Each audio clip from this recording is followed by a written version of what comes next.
Hi guys, it's Janey, and for the life of me, welcome to For the Life of Me. Now let's get into it. When I packed my whole life in 2 suitcases last year and moved all the way across the world to Toronto, I had no idea what I was doing. And then settling, I was like, okay, where can I get all the information I need? I had no one resource to answer all or majority of my questions. So after much research, I decided to be that one resource for people who had the same or similar questions to the ones I had when I got here. So on that note, I bring to you the top 10 things you should know as an international student arriving and settling in Canada. Welcome. You should know though that everything I say in this video is based on my personal opinion, research, and experience. I have not been paid by anybody to promote any brands. This is just all I have been using while I have been here. Now let's get into it. Tip time, drum roll.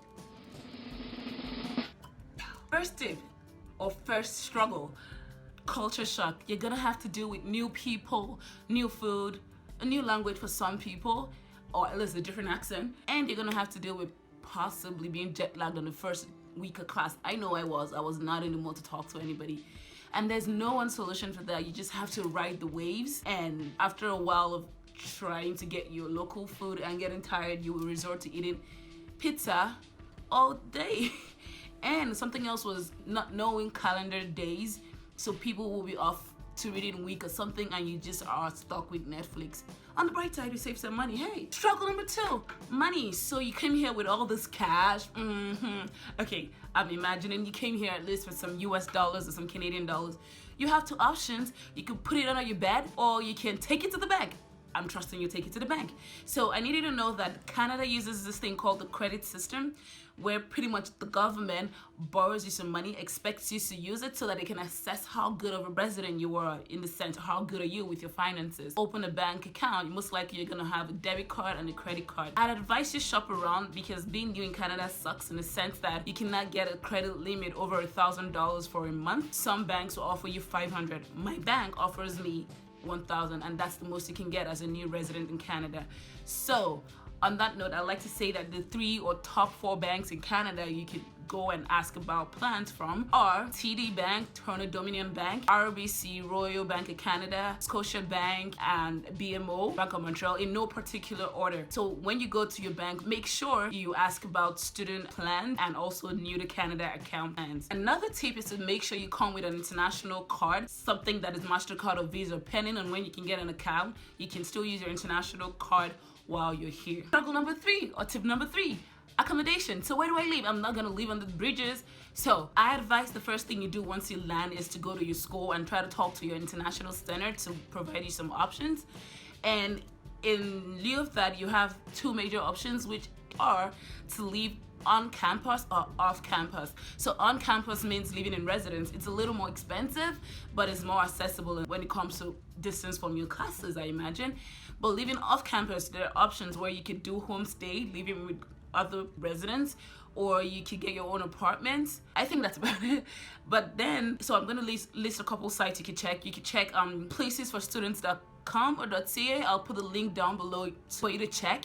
You could also use Kijiji. Kijiji is Canada's one resource to getting anything you think of that can be bought or sold. Kijiji's got it, I'm sure.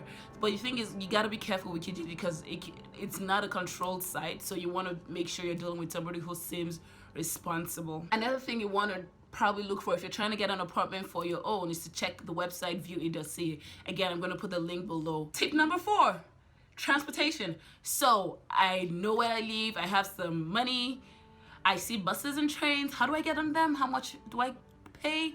So anyways, you need to know first thing that the Toronto Transit Convention is the main transit system in Toronto, in the GTA. Also, there are other bus companies like the My Way, the Go Transit, and I think the Brampton Transit if you're going towards the Brampton area. But majorly, the TTC, I know for sure, has student plans in the monthly or the weekly form. So the monthly form will be a monthly Metro Pass for about $112, and then you could also get like a weekly tickets thing for students, or you can get tokens. Again, always ask for student plans on whatever you're trying to purchase. And then the monthly pass you can hop on, hop off at any time during the day. Also, you might be looking to buy a car if you don't want to use the Toronto transit system. Buying a car, definitely you need to have a driver's license, which we'll talk about later. But buying a car, you could check around Kijiji. You could also shop around dealerships and also check out the sites like Auto Trader and Car Gurus. I'll put all those links down below for you. Another option to move around is to use the car sharing system. Pretty much is you not owning a car but driving around. There's 3 major car share providers in Toronto. That will be Zipcar, AutoShare, and Car2Go. You can check their different sites for different plans they have. I know Zipcar has a plan for students. You should probably check that too. Also, you can Uber everywhere if you have that money. Or you could just get a bicycle if you're not so far away from, if everything you need to do is not so far away from where you live, and you gotta save the environment too. Tip number 5, you want to be able to talk, you want to be able to communicate. So you want to call home and say, Mama, we made it. So I bring to you different phone carriers. First thing I remember is I could not use the phone I came to Canada with for some network reason with the SIMs here. I don't know why that is. So you'd always need to check with your phone carrier that you want to get that your phone can actually work with their service. So on that note, you need to know that there's 3 big telecommunication phone providers, which are Bell, Rogers, and Telus. And then the average monthly bill for those guys actually range from $62 to $85. A lot. So if you're new like me and you don't have that money to spend, especially because you're a student, I advise you could check out the discount carriers. Some of them would be Wind, Mobilicity, Fido, Chatter, Virgin, Kudo. There's a lot of them. But then on further research, I broke them down to based on like pricing and ease of access. If you ask me, I broke it down to Wind and Mobilicity. Those are the 2 options you want to choose because I think their base rates are about like $35 to $45 a month. And if you're like me and you have to make international calls, you need to check how much those add-ons are for. I know with my phone care provider right now, I pay about 4 cents for a minute to call my home country. You need to check that with your provider. The only thing you might have to deal with is probably with this discount carriers is probably bad network, phone network in certain places like basements. But if you do not make a lot of calls and you need more data, they are probably the best option, as these big guys, the big 3 guys, will give you less data and just better phone service. So pretty much you can't say which is the best or the cheapest one. It all boils down to what your needs are. So you need to shop around. I'm gonna put a link below to pretty much give you an overview of all like the phone carrier options you have while you're here. Tip number 6. That's 6, right? So you're here, you're settled, you're leaving, you have money, you want to shop around. So for shopping, there are a couple places you could go get stuff. I imagine as a student, the first thing you're trying to get are like books. You really, to save money, you really do not have to buy all your textbooks new. You have the option of renting used textbooks or buying off used textbooks. These are cheaper options than buying it out new. So you want to check with your school bookstore in case they offer any book exchange programs or like resources. Alternatively, you can check Kijiji, that site again, for used books. People are willing to sell their books because they no longer need them. And you can also check Amazon. So Amazon sometimes sells some used textbooks. And for other shopping needs, you can also go to malls like Yorkville, Sherway Gardens. There are a couple malls you can go to for like clothing, accessory, and stuff like that. There are outlet malls too that are not big as malls, they're just a couple of shops together. They are sometimes cheaper depending on the store particularly you're going to. And there's some pop-up downtown markets you can check. For groceries, you could buy your groceries off at No Frills, Metro, Food Basics, Sobeys. There's a couple grocery stores. You just want to be able to price compare things and make sure you're getting the best value for your money. And an app that can help you with that, I think, is Flip. I'll confirm and put that down for you. So you pretty much check flyers and stuff like that. You could also use apps like Groupon and Red Flag Deals to make sure you're getting a good price and you're getting stuff during sale seasons, because some things go off season and are cheaper then. Another big thing a lot of international students wonder about is winter clothing, especially people like me who come from a tropical country who like, I hear about snow. How bad is it? So one thing you need to know is you only need like one good jacket and a pair of good boots, and then you're gonna be fine. So it's quite an investment, but it's worth it because you need to not freeze. It's not Game of Thrones. Okay, so an average good jacket, you should look out for a jacket that has down feather. It tends to keep you warmer than one with polyester lining. Just a tip. And it can cost you anything from $100 and something to $300 and something. You do not have to, however, buy a very expensive brand. You really do not. You just have to get something of good quality. Also, you want to have an SPC card. It's a student discount card that gives you about 10% off of most stores. I know my friends all use that. I should get mine soon.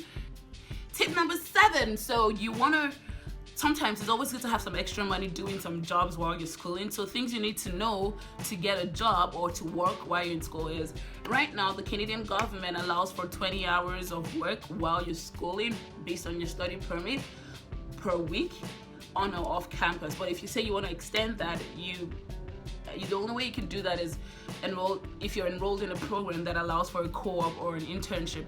That way you can apply for a co-op work permit that allows you to work full-time during your internship session, pretty much. And to work, you need something called a SIN number. It's called a social insurance number. This is the way the government makes sure you're eligible to work in Canada. Also, you should check your school's career center for job applications to help with your resume and credential assessment, and to actually look out for job postings. You should check things like LinkedIn, Monster, Indeed, and pretty much just search for Facebook groups in your chosen industry. They probably are just asked to get in, and then you can see like more niche job postings. Also, you want to volunteer to events and different activities. That way you build your networking circle, you get to know a lot of people in the city and in your chosen industry or career path. Also, and you want to do informational interviews, pretty much reaching out to people who are already working in the industry and asking for help. So you should know about it. You can check this website called 1,000 Coffees to meet with people. I'll put the link again down below. Tip number 8, documentation. You want to make sure you have come here with your legal documents such as your birth certificate, your transcripts, any legal document you know you would have used back home. You should come here with them and stow them away safely. So student, you want to remember, if you're not going to leave the country at the end of your studies, you want to renew your study permit 2 months before it expires. Also, your SIN number has to be renewed as well. Remember how we talked about driving and a driver's license? So if you brought a driver's license from your country, most likely if you've been driving for at least 4 years, you can take that to drive test center along with a document from your government, your embassy, your high commission, saying that you've been driving for quite a while, and you can get an entire license based on the number of years. So you can get anything from a G1, a G2, or a full G license. That will enable you to drive in Canada, and that will serve as your ID. However, if you do not drive and you just want an ID instead of carrying your passport around, because that can be really risky, you could go to a Service Ontario and get an Ontario photo ID for about $25, and that would serve as identification while you're moving around the city. Another thing you need to know is you're entitled, most schools, or if not all, include something called a health insurance. In Ontario, it's called the OHIP, Ontario Health Insurance Program. You want to look at your health insurance, go to the website and see what your health insurance covers so that you can make the most of it. You paid for it after all. Sometimes it covers things like going to the dentist, seeing an ophthalmologist, and even some physiotherapy. You need a birth control, even in some. You need to just know what you cover so you make the most out of it. You don't want to be sick and missing classes and not even getting some proper health care that you deserve. Finally, taxes. In Ontario, you gotta file your taxes. You gotta keep all receipts of all major purchases, and in the first year is overwhelming. I still really do not understand the tax system completely. So you should ask your school for help. Most schools will provide help for especially international students who do not understand this, so look out for that and try to keep major receipts because you will need to. Number 9, extracurricular activities. So you need to, now you're settled, you're grounded, you need to make friends, you need to move around. So you need to say you like a particular sport you used to play back home and you can't find anyone to play with. You can check this website called meetup.com. Based on interest, you can find people who like to play certain games, do certain activities, Some are free, some are paid for. You can check that out. You can also check Yelp for reviews on certain places to go. So if you want to go to a restaurant, top 10 restaurants, Yelp can help with that. And finally, you can also check Blog Talk. They are constantly posting stories about little places and activities that happen within and around the city. And finally, we're tip number 10. This is pretty much about the laws of the land. You remember, the number one thing you should know as regarding law is ignorance is no excuse. You should know that laws differ in different places, so you want to always know the law. I got here and I did not know it was illegal to drink in public. It is. So you need to always check up and make sure you're in line with the law. I'm new here would not save you, so you need to just be sure. And finally, my last free tip for you is use Tinder wisely. So you go about your day with a 4D smile on your face and watch the universe give you one right back. So if you have any questions or comments, please leave them down in the comment box below. I'll leave more descriptions on links in my description box. Also, if you like the video, please signify by giving it a thumbs up and sharing if you will. You know, help somebody out there who might need this information too. And you can also follow me on Twitter, Instagram, Snapchat, see what I'm doing when I'm not recording videos. You never know what might be going on. Until next time, it's 4D.